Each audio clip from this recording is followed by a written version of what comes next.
Всем привет! Это я, Ева Эльфи, и вы находитесь на моем YouTube-канале. Добро пожаловать! Как же долго мы с вами не виделись.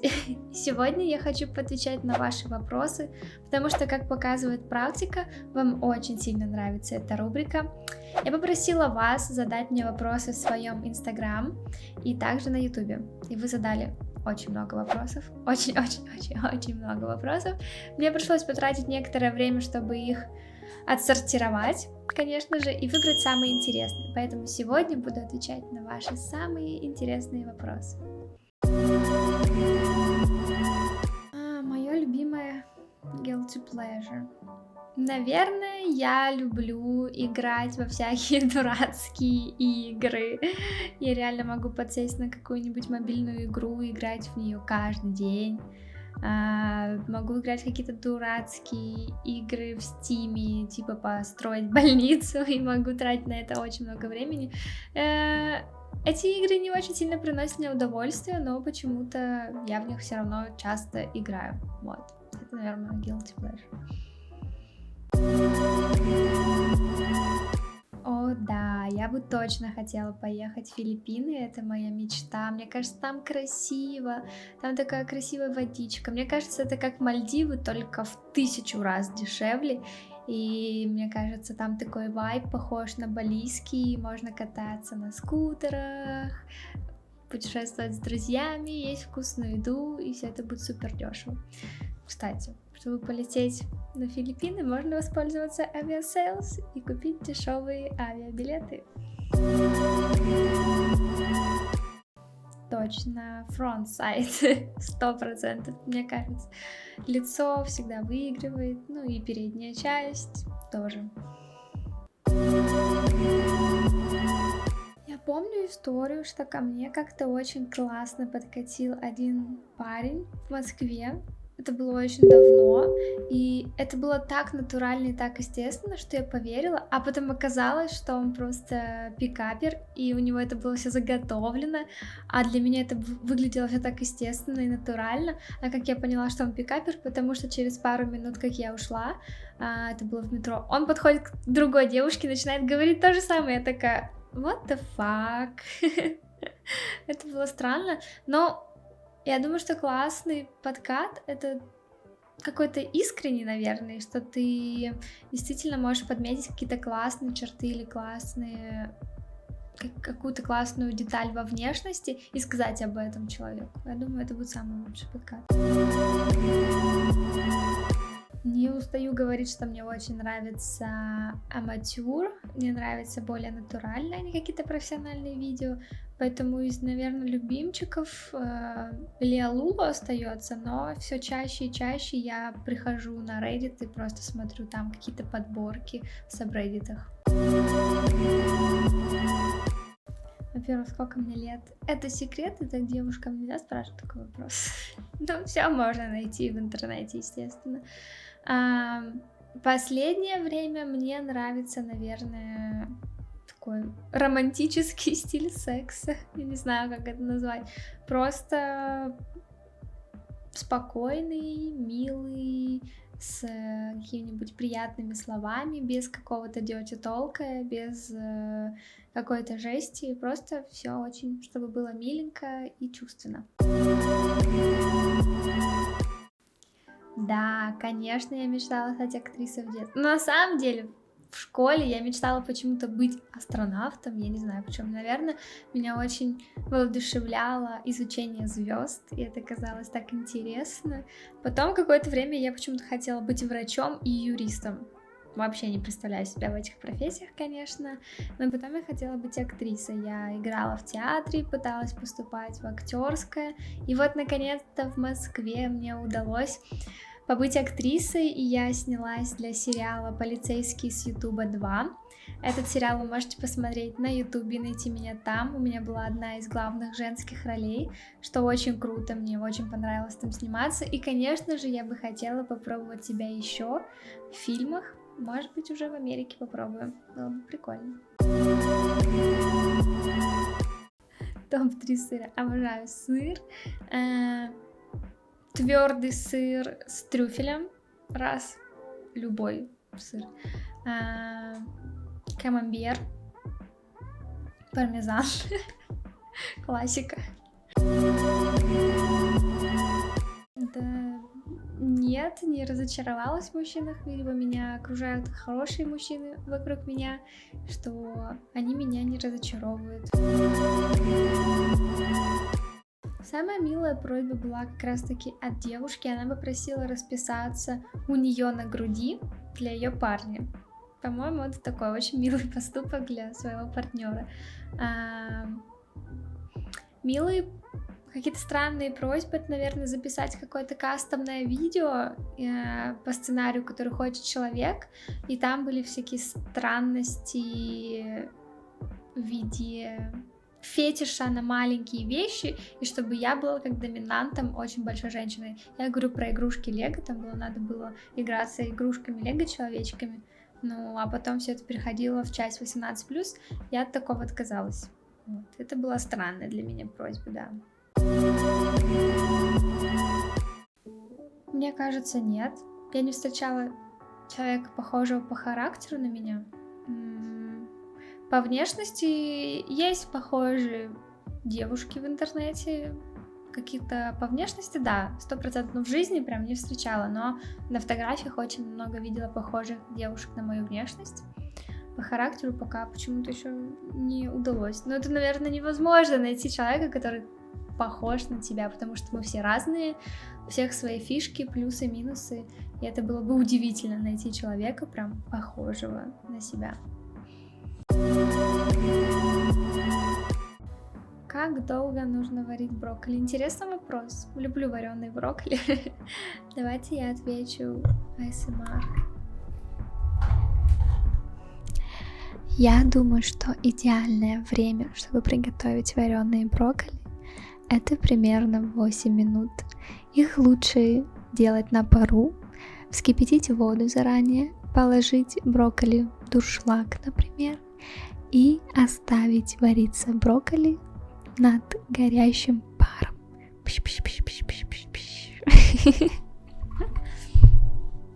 Обожаю вареные брокколи, правда. Но я, правда, их не варю, а делаю на пару. Это вкусно. Да, на самом деле это зависит от страны. Например, в Америке не так часто подходит, потому что я думаю, что у них менталитет у людей другой. А в России очень много подходило, в Европе подходило очень много, в Париже. В Азии просто какой-то бум. Когда мне стоило выйти на улицу, некоторые люди прям выстраивались в очередь, чтобы сфотографироваться. Но мне кажется, у всех азиатов есть этот культ фанатов, потому что у них часто всякие шоу, и они призывают всяких звезд, чтобы они выступили, потом фотографируются, фан-встречи очень много, и ты где-то подписываешь, там продаешь что-нибудь, свой мерч, игрушки или что-нибудь такое, то в Азии, да, и в Индонезии, и в Таиланде было очень много людей, которые хотели сфотографироваться. Они даже находили по моему посту в Телеграме вид из окна, примерно понимали, где я живу, приходили, ждали, дарили подарки, просили расписаться. Это было немножко крипи, но это было мило. Хорошо, что не было каких-то плохих случаев. Воу, вот это вопрос. Планы на будущее. Ну, пока сильно далеко я не смотрю.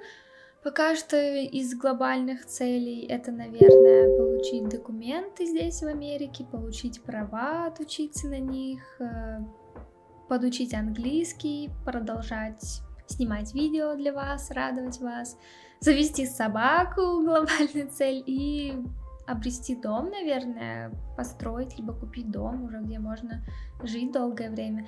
Про детей, если честно, немного не моя тема, не знаю, мне пока не хочется детей, и в ближайшие лет 5-10, наверное, я себя не вижу с детьми, а вижу с собакой в своем доме, снимающей контент. Пока что хочется пожить, наверное, для себя, побольше поработать, попутешествовать, а потом уже, наверное, можно думать и о детях.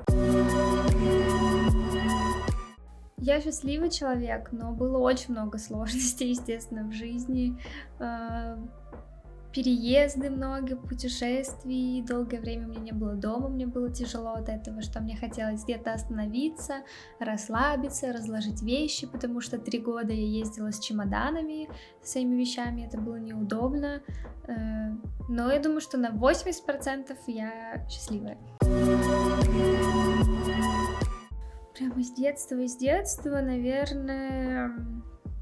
Нет, но остались одноклассники, с которыми я продолжаю общаться, какие-то ребята, с которыми мы учились там в одной школе или занимались в одном кружке, например, в театре, то эти люди остались, они знали меня еще до начала моей карьеры, и мы продолжаем до сих пор общаться. Как они отреагировали? Каждый, конечно, по-разному, но большинство из них сказали: «Вау, круто, это так интересно», или сказали: «Ну, что от тебя можно было ожидать? Конечно же, ты такая всегда была открытая, пошлая». И, ну, как бы для многих это не было удивлением. И здорово, что большинство отреагировали положительно и поддержали меня. Да, конечно, такое бывает. Я хожу на свидания, занимаюсь сексом. Конечно.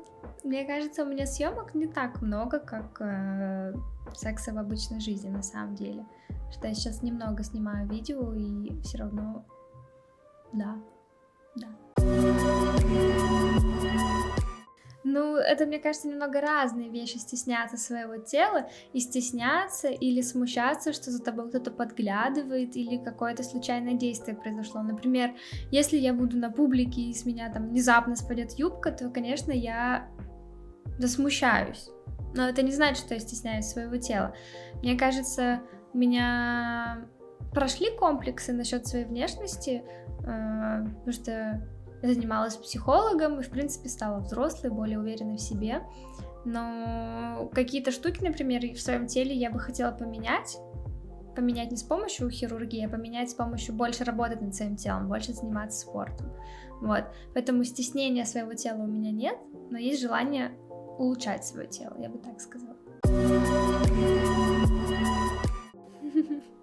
Интересный вопрос: какие могут быть сильные стороны и слабые стороны у актрисы фильмов для взрослых.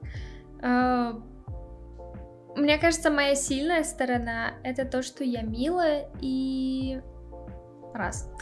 Второе, сильная сторона — это то, что у меня естественное тело без хирургического вмешательства. И мне кажется, сейчас это очень ценится, потому что очень много моделей, актрис, у кого там силиконовая грудь, сделанный живот, попа, лицо. И я думаю, что мы просто немного стоим в разных категориях. От этого немного, наверное, можно считать это плюсом, я думаю. Минусы. Ну, может быть, для кого-то тоже будет минус, что, например, у меня натуральное тело, а не большая силиконовая грудь. Может быть, кому-то такое нравится, да? Это можно тоже, ну, для кого-то может быть минусом. Для меня все-таки больше плюс. Для меня какой может быть минус? Может быть, именно для актрисы фильмов для взрослых то, что я не готова сниматься в многих сценах, там, где много людей, какие-то сложные съемки. Наверное, это как для актрисы фильмов для взрослых плохо, что я не расширяю свой арсенал, так скажем, потому что там могло бы быть в этом развитие, но для меня, как для человека, это не очень интересно. Мне нравится на том уровне находиться, на котором я остановилась, и сниматься в том, что мне нравится, а не бежать за расширением арсенала и сниматься в больших сценах. Наверное, это можно назвать минусом. Классный вопрос. Есть инструкция. Вот есть рука, есть мышка. Так, кладем руку на мышку и вот так делаем. Клик-клик-клик-клик-клик-клик. Все готово. У меня высшее образование. Я закончила университет по специальности журналист. У меня красный диплом, который остался в Москве, который я не забрала с собой, но мне никогда еще не пригодилось. Это бумажка, это корочка, вот, но высшее образование у меня есть. Моя любимая еда вся азиатская. Я обожаю суши, я обожаю рамен, я обожаю фобо, я обожаю такие покеболы, все, что связано с рыбой. Ну, вот это я очень сильно люблю. Мне кажется просто, что она относительно здоровая, потому что там рыба сбалансирована с овощами, с рисом. Но, конечно, каждый день есть рис тяжело. Вот, но мне очень нравится. Я и в Таиланде кайфовала от их еды, и в Индонезии мне нравилась индонезийская еда. Вот, и я думаю, что в Японию, если бы я поехала в Корею, я бы просто вот всем этим объедалась и была бы очень довольна. Потому что когда я была в Сингапуре, там очень большой выбор разной еды, и я просто каждый день такая, ура, такая вкусная еда. Мне очень нравилось, мне было супер комфортно. Всем спасибо, что задавали такие интересные вопросы. Мне понравилось на них отвечать. Они были очень милые и интересные. Я надеюсь, что эта рубрика станет постоянной на моем YouTube-канале. Спасибо вам большое. Надеюсь, вам понравилось это видео, понравился вам мой новый сетап. Всем большое спасибо и хорошего дня.